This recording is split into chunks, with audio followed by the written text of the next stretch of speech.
Olá, sejam bem-vindos a mais um episódio do Yundercast, o podcast da Yunder. Neste caso, um episódio especial de Maio Amarelo, um mês para a gente falar de educação e conscientização por um trânsito mais seguro e mais gentil. Eu sou Patrick Canuto, designer educacional e Product Owner do Hub Yunder, responsável pela criação, planejamento e entrega de todos os projetos personalizados da Yunder. E hoje a gente vai falar de um tema muito importante para o futuro da mobilidade. O futuro nunca foi tão amplamente discutido como nos dias de hoje. Seja qual for a perspectiva utilizada, seja do marketing, gestão de pessoas ou até mesmo de gestão de frotas, é muito possível da gente encontrar com bastante facilidade algum recurso ou alguma novidade que pretende mudar a maneira como a gente trabalha ou vive os dias de hoje, não é verdade? Exemplos nós temos diversos, né? Desde metaverso, NFTs, bitcoins. E no ramo da mobilidade também é diferente, né? Nós temos as tecnologias embarcadas, evoluindo e crescendo constantemente. Temos também sistemas viários conectados, carros autônomos e também veículos elétricos e mais sustentáveis. E esse é o tema de hoje do nosso podcast, né? Falar sobre a importância, explorar sobre a importância dos veículos elétricos e sustentáveis na mobilidade atual e no futuro também. E é com muito prazer que eu tenho aqui ao meu lado a Helena, né? Helena Deiana, nossa parceiraça aqui da Yunder, que além de especialista na área, ela é apaixonada pelo tema. Helena, poderia se apresentar um pouquinho aí para o pessoal que está nos ouvindo? É um prazer estar aqui, Patrick, com vocês e desenvolver esses trabalhos juntos com a Yunder. Eu que sou piloto profissional de rally já há mais de 20 anos, que eu corro profissionalmente, mas um trabalho que eu faço paralelamente, que gosto muito, é que eu sou instrutora de curso de direção preventiva e defensiva, ou seja, ensinando as pessoas a não sofrerem acidente e dirigirem melhor. Além disso, eu sou piloto de testes drive, de prova, de eventos de lançamentos de veículos, nos quais eu tive muito prazer de trabalhar em eventos que estavam lançando os novos veículos híbridos e elétricos, o que aumentou muito o meu conhecimento e o meu interesse nessa área. E, além disso, eu sou driver coach também. Perfeito, pessoal, excelente aí. Então a gente tem essa parceira aqui enorme, cheia de conhecimento para compartilhar com a gente sobre esse tema muito legal e que está todo mundo comentando, não é verdade? Helena, para a gente começar aí a nossa entrevista, nosso bate-papo, eu falei um pouquinho do futuro da mobilidade, né? E eu queria entender a sua opinião sobre como que esse tipo de veículo, no caso os elétricos, eles contribuem com o futuro da mobilidade no Brasil sobre o ponto de vista da segurança e da sustentabilidade. Bom, o principal ponto é o menor impacto ao meio ambiente e a sustentabilidade. Então, imagina que mesmo eu, que gosto muito de motores, de ronco de motor e tudo, sim, a gente tem de se preocupar com o futuro. Então, essa é uma tecnologia, vamos chamar assim, que veio para ficar. Veículos híbridos e elétricos. Então, o principal impacto, eu acho, é para o meio ambiente, mas para a segurança no trânsito, eu acho que também esses veículos, como eles têm mais tecnologia embarcada, eles ajudam o condutor a não sofrer acidentes, porque esses veículos todos, eles já vêm com muitos sensores, com leitor de faixa, com detecção de objetos, então eles realmente ajudam. Mas, de toda forma, não são veículos autônomos, simplesmente elétricos. Temos sempre de saber que a responsabilidade está nas mãos e nos pés, né, do condutor. Que legal, Helena. Excelente esse seu comentário, porque tem tudo a ver com o Maio Amarelo, né? Que é muito do que a gente vai comentar e, enfim, distribuir ao longo dessa nossa conversa. Sim, isso é uma das especialidades que eu mais gosto, que é a segurança no trânsito. Que legal aí, pessoal. Boas mãos. Bom, para a gente começar a diferenciar, já que a gente está aquecendo esse nosso bate-papo, qual que é a diferença entre um veículo elétrico, né, sustentável, a uma combustão, para o pessoal que está nos ouvindo?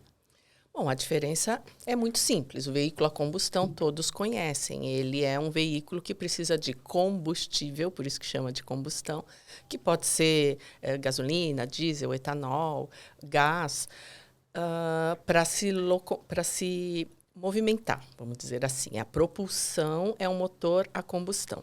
Os veículos elétricos são movidos, a propulsão dele vem por motores elétricos, que são motores muito mais eficientes, são motores menores, bem menores, que eles mandam a força diretamente para o eixo que faz o carro andar. Então, ele tem uma construção muito mais simples e a grande sacada, não polui o meio ambiente. E não faz barulho também, né? Isso que as pessoas mais estranham. Isso é verdade. É um ponto, inclusive, que todo condutor observa logo de primeira, né? Que é como identificar que ele tá ligado, né? Ele não emite nenhum tipo de barulho, né? Nós estamos acostumados a entrar no carro e dar a partida, ouvir o motor de arranque e o motor começando a funcionar. No carro elétrico não existe essa parte. O motor liga como se você tivesse ligado um botão, um interruptor de luz. É bem diferente, exemplo. né? Uhum. Legal. E até pegando o gancho dessa pergunta, como que você observa hoje a percepção dos condutores quando eles dirigem pela primeira vez um veículo elétrico? É positiva, é negativa? Tem muita dúvida? Como que... Aí eles têm muita dúvida, porque causa muita estranheza. A primeira coisa, obviamente, a pessoa entra no carro, liga o carro e pergunta assim, ué, mas está ligado? Aí eu explico, está ligado sim. Olhe para o painel, aí já vem isso, né? Toda a percepção é diferente. É muito mais visual, você tem de conversar com o veículo através do painel, ele vai dizer em que ele está ligado, o modo de condução que você escolheu. Tem assim, aí eu vou ficar uma hora aqui falando de tudo que vem, né, dentro do carro, tem ali várias opções, mas você tem de olhar muito para o painel, entender o veículo, entender os comandos, né? Não tem câmbio, não tem marcha, ele só vai ter o drive, o parque e o ré. São realmente as pessoas, é muita dúvida que as pessoas têm, e é sobre isso que nós vamos falar hoje, né, Sim. Patrick? E você acha que é positivo ou que é negativo assim, à primeira vista? Eles gostam? É estranho no começo, né, pelo que eu estou entendendo, tem muitas dúvidas, até porque a gente percebe que tem, ainda mais quando a gente coloca a lente, né, a perspectiva do motorista profissional, né, que ele está muito acostumado com aquele veículo, com as práticas dele de anos de vivência. Mas você acha que é positiva, então, apesar das dúvidas, ou é negativa essa experiência? É super positiva. O que eu comentei aqui, primeiro, é uma estranheza, porque é diferente. Sim. Mas depois, quando a pessoa começa a andar e vê a eficiência, sabe, de como ele tem torque, como ele acelera bem, como ele responde bem aos comandos, como você vai usar o freio regenerativo, isso nós vamos falar mais para frente, começa a ver a eficiência, essa é a palavra certa, do veículo, a pessoa fala, quero um desse. Que legal. Pouco contato que eu tive, já fiquei com vontade de ter um também. Com certeza. Todos adoram. Não, excelente. E aí ainda é legal também, né? Essa questão das dúvidas, porque a gente vai pesquisando sobre o tema e a gente percebe muito que existem alguns mitos e verdades, né? Eu até separei alguns, que alguns são bem engraçados, inclusive. Eu vou listar cada um deles, aí a gente pode comentar um pouquinho, tá bom? Tá bom. Primeiro um veículo elétrico vai fazer minha conta de luz aumentar? De jeito nenhum. O consumo de energia elétrica existe, lógico. Como existe quando você toma um chuveiro elétrico, por exemplo. Um banho muito longo. Você vai gastar mais energia. Um ar-condicionado vai gastar muito mais energia do que o carregamento de um veículo elétrico. Então, para as pessoas entenderem, vou dar um pequeno exemplo aqui, só para ter uma ideia de valores. Para você rodar 100 quilômetros, você vai dar uma carga no veículo, em energia, tipo quilowatt-hora, tal, nos dias de hoje, né, que a energia, o valor da energia elétrica aumentou bastante. Mas a gente fez uma testagem, ele gastaria mais ou menos R$9. Caramba. De energia, né, na conta de luz, a sua conta de luz ia aumentar em R$9 para você conseguir andar 100 quilômetros com um veículo elétrico. Olha aí, interessante. Vem também a questão da eficiência, né? O quanto, Sim. ainda mais no cenário atual do nosso país, onde o combustível está altíssimo, né? Então, ter R$9 de diferença na conta de luz, já cai esse mito aí automaticamente. Outro mito, em caso de enchente, as pessoas dentro do veículo podem levar um choque? Não. Esse risco não existe porque o sistema elétrico ele é totalmente blindado. É blindado à prova de água, à prova de colisões, o que é muito importante. Ele tem o que chama MSD, que monitora o circuito de alta tensão. Porque um choque, o problema não é levar um choque. É uma carga, tensão muito alta, é fatal. Exato. Então, o risco maior dos veículos elétricos existe para os reparadores, ou seja, para quem vai mexer no carro.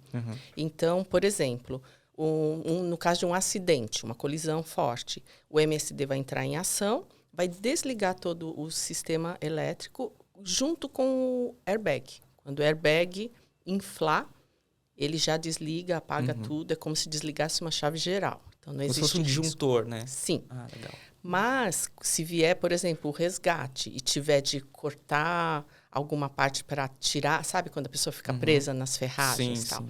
Aí existe um treinamento. Não é qualquer pessoa que pode pôr a mão.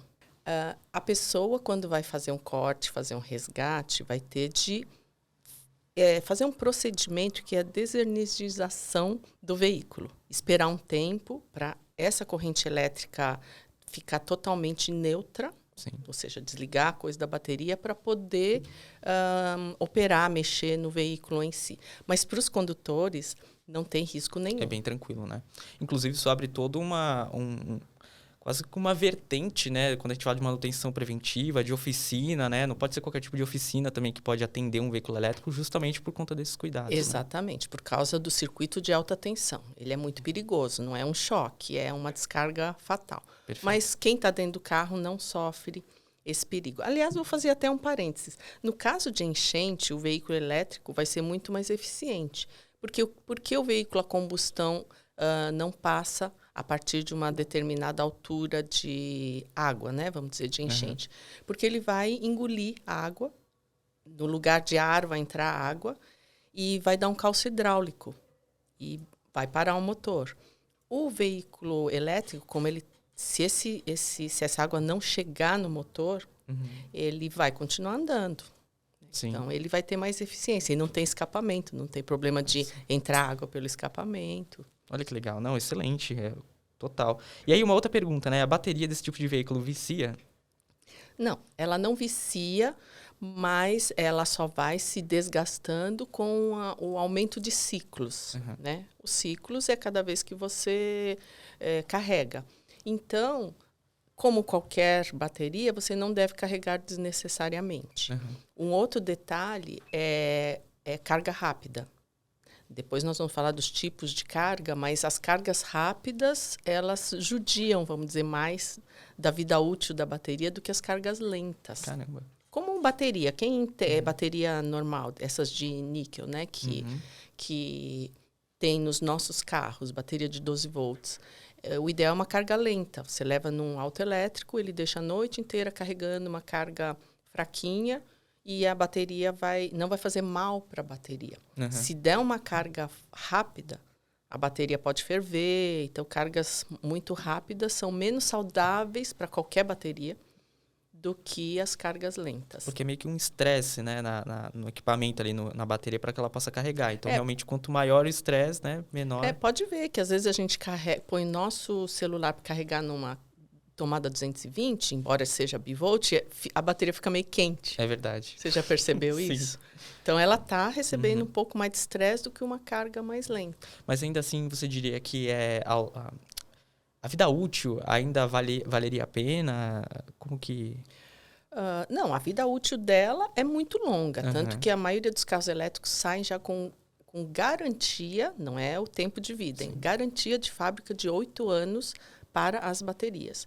E aí, como eu disse, se você souber cuidar bem da bateria, não ficar desesperado toda hora com medo e carregando. Verdade. Deixa carregar. O ideal é que caia para 20% mais ou menos. Aí você carrega para 80%, 90%. Isso é o que vai aumentar a vida útil da bateria. Ah, perfeito. Vamos lá, então, a última, hein? A autonomia desse tipo de veículo é muito baixa, não sendo útil para longas viagens. O principal medo que as pessoas têm, e isso é real, né? De acabar a bateria e vai precisar chamar uma plataforma. Na mão, né? Vai ficar na mão. Então, todo mundo que vai percorrer mais de 200 quilômetros, vamos dizer assim, com um carro elétrico, tem de fazer um planejamento. Tá? Tem de estudar o tipo de percurso, porque a autonomia vai variar, por exemplo, se tiver muita subida. Vai gastar mais. Sim. Então, não vai fazer 200 quilômetros. 200 eu estou dando um exemplo, tá? Porque hoje em dia as autonomias dos carros são bem mais do que 300 quilômetros. Mas se for só subida de serra, não vai chegar a 200 quilômetros. Agora, se for descida, aí é o contrário. Ele vai regenerar muito a bateria, a autonomia que ele achou que era 200 vai ser 300, por exemplo. Né?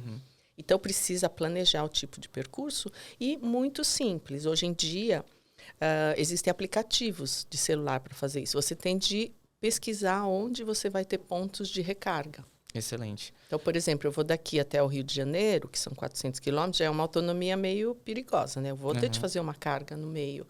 Mas existem vários pontos de carregamento nessa viagem. Então, você tem de olhar nos aplicativos, pesquisar, de repente ligar para ver se o equipamento está funcionando. É considerar, né, isso no planejamento como um todo da rota, né? Sim. E ainda existe o risco de existir o carregador, mas se você chegar lá, ele está ocupado. É verdade. Então, você tem de planejar mesmo. Não pode ser uma viagem assim muito com hora marcada. Tal. Tem que ser meio que a passeio. Vou parar, vou almoçar, vou carregar o carro. Legal.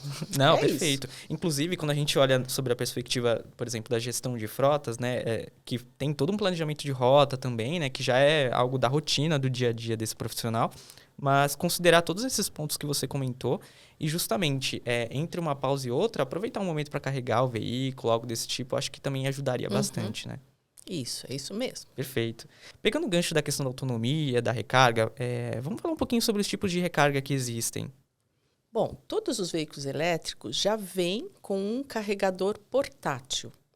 Esse carregador pode ser ligado em qualquer tomada doméstica, uma tomada 110 ou uma tomada 120. Obviamente, a gente recomenda que usem tomada 220, porque senão a carga vai ser muito, muito lenta. Então, uma pessoa que tem um veículo elétrico e ele tem uma rotina para uso urbano, né, para ir trabalhar, para fazer suas coisas dentro da cidade, ele pode deixar o carro carregando a noite inteira em casa. Normalmente essa carga vai variar muito do modelo de carro e da tensão, mas pode variar de 8 a 12 horas. Legal, era isso que eu te perguntar. A carga completa. Se a bateria estiver abaixo de 10%, quase zerada, tá? Se tiver mais, não, vai ser mais rápido. Então, não precisa ter um carregador especial. Carrega na tomada, em qualquer tomada. Ou, por exemplo, você viajou, foi num hotel, numa pousada, procura parar perto de uma tomada normal 220 e liga esse carregador. Então, esse todo carro tem. Então, você tem um carro elétrico e usa bastante, gosta de carregar mais rápido, você pode adquirir um wallbox. O wallbox é um carregador de corrente alternada, não muito alta potência, é 16 a 32 amperes, mais ou menos, que você compra na concessionária e instala na sua casa se o local para ser instalado tiver fonte de alimentação suficiente. Como eu disse, é corrente alternada, mas precisa de uma amperagem mais alta. Sim. Você pode ter um wallbox em casa, mas não é obrigatório porque tem a tomada doméstica, tá? E tem aqui, a gente acha mais por aí nos shoppings e tal, que são os carregadores comerciais. Eles também são de corrente alternada, mas carregam bem mais rápido, porque ele tem uma tensão maior. E, por último, tem o Fast Charger, que aí sim é corrente contínua. Esse daí, normalmente tem em oficinas, eu já vi em alguns postos de estrada, até essas redes grandes, tipo Grau, assim. Esse carrega muito rápido. Faz jus ao nome, né? Você coloca ali, enquanto você vai almoçar, tomar um lanche, ele já te deu uma boa... Em 1 hora, ele consegue dar uma carga total, por exemplo. Que legal. Então, por isso que eu falei que em viagem, planejamento é importante. Sim. Saber onde tem o carregador e que tipo de carregador é.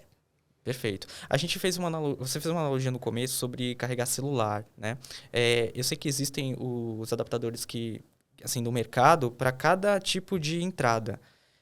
Isso já vem no veículo? O condutor desse tipo de veículo precisa adquirir a parte? Como que funciona na maioria das vezes? Isso é o conector, né? Você está falando. Isso, perfeito, exato.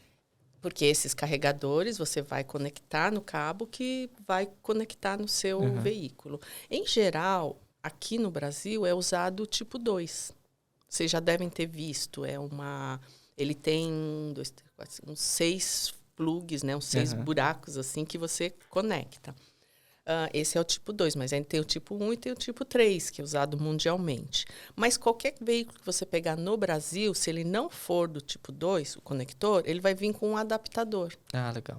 Então, lembra quando mudou o desenho da tomada? Sim, Nossa, sim, perfeito. que era 2 pinos, virou 3 pinos. Tinha aquele adaptador, né? Para você não ter que trocar todas as tomadas da casa. Então, é a mesma coisa simples. Ah, excelente. Não, perfeito. É até legal para que, né, a pessoa considere também isso no seu planejamento de forma geral, né? Não vai ficar na mão por conta, né, de ser um adaptador diferente. Lembrando também que tem os aplicativos, né, que a pessoa pode consultar qual é o tipo de conector que ele tem naquele momento. Então, é tudo questão de planejamento mesmo. E agora, falando um pouquinho de mercado, né? Como que está, na sua visão, o mercado brasileiro em relação aos carros elétricos e sustentáveis? Eu acho que está tendo não é um grande crescimento ainda, Uhum. porque é uma coisa nova aqui, né? Em outros países não é, Sim. mas aqui ainda é uma coisa nova. O preço do carro elétrico ainda está muito alto. Uhum. Deveria de ter um subsídio maior, né, para esse tipo de veículo, mas ainda é uma coisa nova, mas está crescendo exponencialmente, tá? Não é aquele crescimento de boom, mas está crescendo e eu acredito que a tendência é crescer cada vez mais. O que cresceu numa forma mais significativa são os híbridos. Uhum. Os híbridos estão caindo muito no gosto do usuário, porque o custo da gasolina está muito alta e o híbrido, como o motor elétrico, ajuda o motor a combustão a trabalhar, o consumo diminui muito de gasolina. Perfeito. Então, vamos dizer, um modelo que só combustão faria 12 km por litro de gasolina, sendo híbrido, com a ajuda de um motor elétrico, ele vai chegar a fazer 30 km por litro de gasolina. Então, diminui muito o consumo. Então, isso as pessoas estão gostando. Diminui o custo e ainda aumenta a autonomia, né? Então, acho que caiu nesse gosto. Muito bom. E você acha que vale a pena, então, investir num veículo elétrico para quem faz gestão de frotas, por exemplo? Com certeza absoluta. Eu recomendo e muito. Como é frota, você consegue uma negociação melhor para adquirir ou até alugar. Hoje em dia tem empresas que alugam uma frota elétrica. Eu acho que vale muito a pena, principalmente para o uso urbano, né? O que é o que acho que mais tem. As frotas de uso urbano, as frotas comerciais, as frotas de veículos leves. Eu acho que vale muito a pena pelo consumo. Porque além de estar contribuindo para o meio ambiente, não estar poluindo, o custo do consumo de combustível vai cair muito, muito. Para ter uma ideia, um veículo elétrico gasta, num todo assim, 10 a 20% em valores do que gastaria um veículo a combustão, se você tivesse que colocar combustível, para percorrer a mesma distância. Não, perfeito. E é legal porque você comentou da questão da sustentabilidade também, né? Que hoje é um assunto que qualquer empresa, hoje em dia, precisa estar de olho nisso. Não só por questão de agregar mais valor à marca, mas também para entregar mais valor aos seus consumidores que vêm cobrando isso constantemente, né? Claro, existe o selo de sustentabilidade, Sim. que é um orgulho para as empresas conquistarem, né? E o uso Perfeito. de veículos elétricos faz parte disso, com certeza. Maravilha. Eu sei que você já deu algumas dicas bem legais, inclusive sobre os prós e os contras, mas se você pudesse listar isso, os prós e os contras para quem pretende investir nesse tipo de veículo agora, quais seriam? Bom, o primeiro eu acabei de falar, que é a economia. Perfeito. Né? Você gastar 10 a 20% do valor que você gastaria com combustível. Então, em vez de gastar R$500 de combustível, você vai gastar 50, R$70. É muita Bastante. diferença. Vai gastar 50, R$70 de energia elétrica é bastante. E ainda com gancho nisso, é que a energia elétrica ela pode ser de fonte sustentável. Né? Vamos falar da energia solar, da energia eólica, que no nosso país é muito possível. Tem lugares com muito vento e o país inteiro tem muito sol. Né? Então, são fontes renováveis para você ter energia, enquanto o combustível, gasolina, diesel, são fósseis, né? Sim. A fonte é fóssil. Então, além disso, a eficiência. Um veículo elétrico é 3 vezes mais eficiente. O que é essa eficiência? Ele anda melhor, ele freia melhor, ele é mais seguro, além da economia no combustível. Então, já são 2 pontos muito importantes. Sim. Outro ponto de pró. Ele é muito menor, acho que ninguém tinha pensado nisso, o custo de manutenção. Os carros de frota rodam muito. Aí, por exemplo, troca de óleo. Você tem a quilometragem lá, vamos dar um exemplo, 5.000 quilômetros. 5.000 quilômetros tem carro de frota que faz em um mês. Né? Principalmente os que pegam estrada, viajam e tal. Você tem troca de óleo, troca de filtro de ar, filtro de combustível, os fluidos, né? Fluido de arrefecimento, do radiador. O carro elétrico não tem nada disso. A manutenção de um veículo elétrico é muito mais simples. Fora a preocupação, né, de você ter que checar cada um desses itens, né, conforme você vai utilizando o veículo, né? Então, as manutenções são menores porque tem muito menos componentes para quebrar. Perfeito. Então, acho que esse ponto, para quem roda bastante, o custo de manutenção, é bastante importante. Até freio, gente. O carro elétrico gasta muito menos pastilha de freio porque ele tem a regeneração do motor. Toda vez que você tira o pé do acelerador, você sente até que o carro está freando e você não encostou o pé no freio.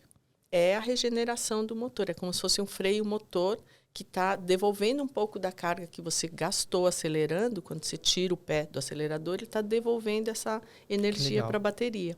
Então, e existem modos, né? Como eu falei no início, você tem lá modo eco, modo comfort, modo sport. Carros elétricos podem ter modo sport. Aí ele entrega mais potência, mas consome mais bateria. Se você colocar no modo eco, ou você aumentar, também alguns carros têm a regeneração do freio.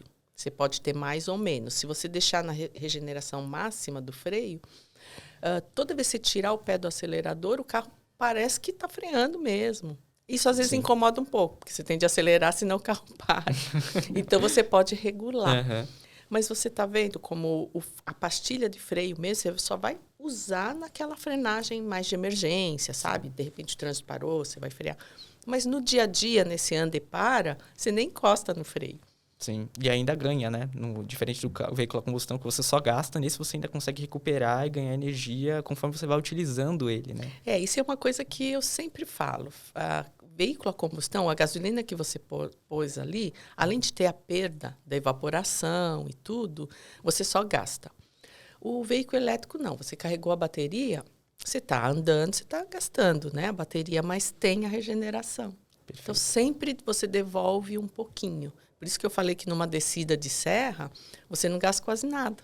Você sai daqui, chega em Santos e não gastou quase nada. Olha só. Não, excelente. E assim, acho que ficam grandes dicas aqui, né, sobre os prós. Gente, baixa economia, maior eficiência, baixa manutenção e essa questão da regeneração. Então, assim, são dicas excelentes aí para quem é gestor de frotas, para quem pretende investir nesse veículo, né? E eu vou dar aqui a última dica que vale ouro, dos prós. A segurança nos impactos. Excelente. Tá? Um veículo a combustão, dependendo do impacto, tudo isso pode até entrar em combustão por causa do escapamento quente, combustível e tal. Os veículos elétricos, eles têm componentes na construção dele, como o nióbio, por exemplo, que ele deixa o carro 20% mais leve, mas ele dá 30% mais resistência à construção, chassis, esse tipo de coisa, né, do carro. Então, menos 20% de peso, mais 30% de resistência. E tem ainda o sistema que eu falei no início, que o MSD, que assim que tem uma colisão, ele desliga toda a parte elétrica do veículo. Perfeito. Ainda por cima é muito mais seguro, né, para quem está utilizando ele de modo geral, Sim, né? Sim, ele já é construído com materiais mais nobres, com essa ideia de diminuir o peso, já que a bateria pesa muito. Sim. Né? E, então, acaba com isso aumentando a segurança. Aí, como eu falei que a bateria pesa muito, esses são os contras, né? Que a bateria é muito cara, é a bateria que faz um carro elétrico ser tão caro. Então, o maior custo na aquisição é o principal contra, eu vou dizer assim. E a segunda coisa é a falta de estrutura no Brasil de recarga Deveria ser uma coisa mais comum, ter carregador em todo posto, sabe? Você poder pagar para ter uma carga rápida numa emergência, num posto. Como qualquer posto de combustível, Perfeito. deveria ter esse carregador extra rápido, que eu falei que em uma hora, em 30 minutos já dá uma boa carga para você continuar a sua viagem. Isso ainda falta no nosso país. Falando um pouquinho, pegando gancho, né, de segurança, queria que você falasse um pouquinho mais como que esse tipo de tecnologia vem expandindo bastante, não somente para carros, né, como a gente vem comentando aqui também, os carros elétricos, mas também a gente vem observando em outros modais, como, por exemplo, bicicletas, patinetes. Isso seria uma nova tendência da mobilidade? E se for, o número de pessoas usando esses tipos de veículos tem aumentado? Como que isso impacta no trânsito de maneira geral? Bom, eu acho que, de um modo geral, muito mais pessoas deveriam usar esses outros modais, né? Não só elétricos, como uma bicicleta normal. Eu sou uma grande adepta a andar de bicicleta. Aqui em São Paulo, no meu deslocamento normal, eu uso a bicicleta. E não é elétrica. Vou no pedal mesmo, que assim eu aproveito e faço um exercício. Eu só não uso a bicicleta em 2 casos. Quando eu preciso chegar um pouco mais arrumada, porque você chega mais suadinha no lugar, e quando eu tenho de transportar coisas, que aí que não caibam numa mochila. Perfeito. Fora isso, eu só saio de bicicleta. Então, qual a vantagem? Você falou em bicicleta elétrica. Muita gente já está indo, sim, trabalhar de bicicleta elétrica, porque aí não chega suado. Né? Não precisa verdade, fazer não a tem força. toda... E os patinetes, todos esses outros modais, eu acho que deveriam ser muito mais usados, mas nós temos um grande problema aqui ainda, que as pessoas têm medo, né, de andar no meio dos carros. Sim. Com esses veículos. Mas, felizmente, principalmente no caso de bicicleta, estão aumentando as ciclovias. São Paulo já tem uma faixa considerável. Eu que ando por aí, eu já vejo que já dá para ir em vários lugares direto por ciclovias, né? Perfeito. Algumas ciclovias, as novas dos principais corredores, a Paulista, a Faria Lima, são muito boas. Mas saindo um pouco mais para a periferia é uma vergonha. As ciclovias... Falta investimento, né? Incentivo, Exatamente. Né? Então, isso precisaria melhorar para que as pessoas se encorajassem mais a usar esses outros modais. Isso ia diminuir muito o trânsito, ia contribuir para a saúde, para a qualidade de vida das pessoas e para a economia também. Perfeito. E menos poluição. Menos poluição, menos trânsito, pessoas mais saudáveis, é tudo que a gente quer na mobilidade urbana. Sim, acho que só tem pontos a ganhar, né? Investir nesses modais, incentivar, seja um veículo em si, elétrico, mas também bicicleta, patinete, acho que torna o trânsito muito mais gentil e seguro, né? De maneira geral. Com certeza. Perfeito. E o que muda quando o assunto é direção defensiva, né? A gente está falando bastante de segurança aqui. Quais são os cuidados que o condutor de um veículo elétrico precisa ter diante das mudanças que a gente, né, comentou aqui, que muda um pouquinho na direção?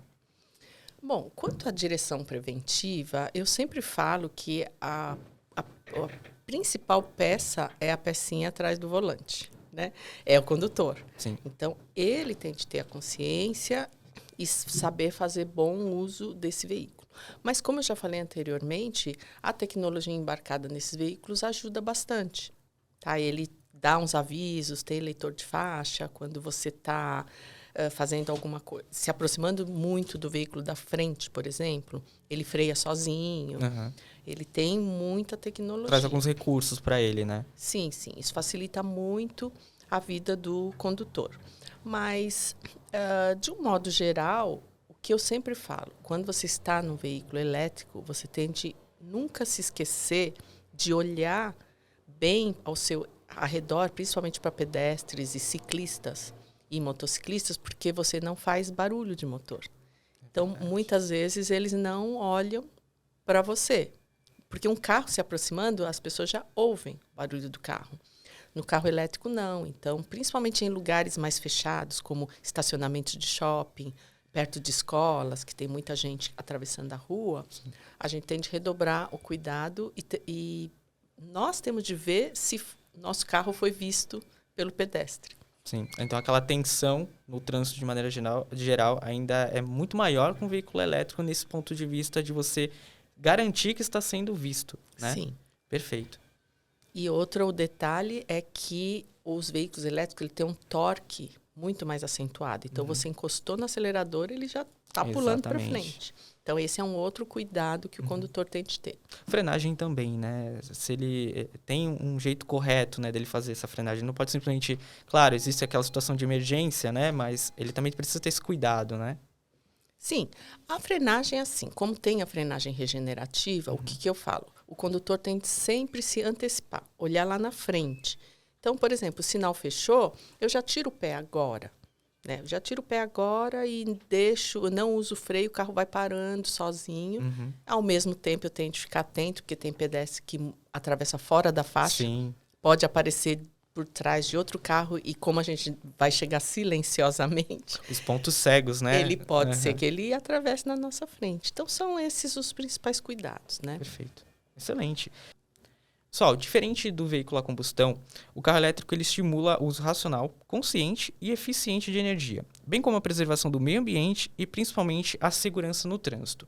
Engana-se quem pensa que é algo que logo vai embora, porque é uma tecnologia que veio para ficar, né? Nesse pouco papo aí que nós tivemos aqui com a Helena, deu para perceber que é algo que vem trazendo grandes mudanças significativas para o nosso convívio no trânsito e para o futuro da mobilidade como um todo, né? Helena, gostaria de deixar uma mensagem final aí para o pessoal que está nos ouvindo? Sim, com certeza. Como vocês viram, os veículos híbridos e elétricos são o futuro da mobilidade urbana, né, Patrick? E já chegaram. Sim. Toda essa tecnologia foi criada para trazer um bem-estar, maior qualidade de vida ao ser humano. Mas a minha dica é o seguinte, de nada adianta toda essa tecnologia se a gente não souber fazer bom uso dele e, principalmente, nós mesmos termos a consciência da preservação do meio ambiente.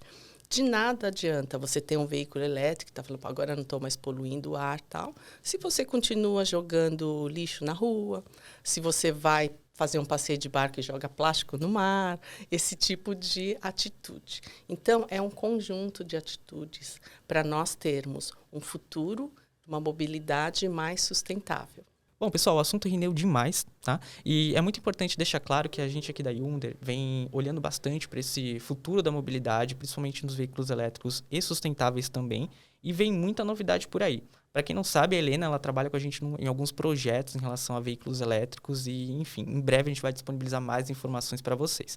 Helena, gostaria de deixar os seus contatos aí para o pessoal te procurar, saber mais sobre a sua carreira, sobre os assuntos que você segue. Claro, pessoal. Por favor, me sigam no meu Instagram, que é helena.deyama. E podem entrar em contato comigo no direct, porque eu sou uma apaixonada pelo assunto e vou ter muito prazer em esclarecer as dúvidas de vocês. Perfeito. Pessoal, é isso. Espero que tenha sido esclarecedor aí para quem está do outro lado nos ouvindo. Caso vocês tenham alguma dúvida, também queiram saber mais, a Hyundai também está super à disposição. Sigam a gente nas redes sociais, estamos super disponíveis ali. E é isso, esperamos vocês até o próximo episódio.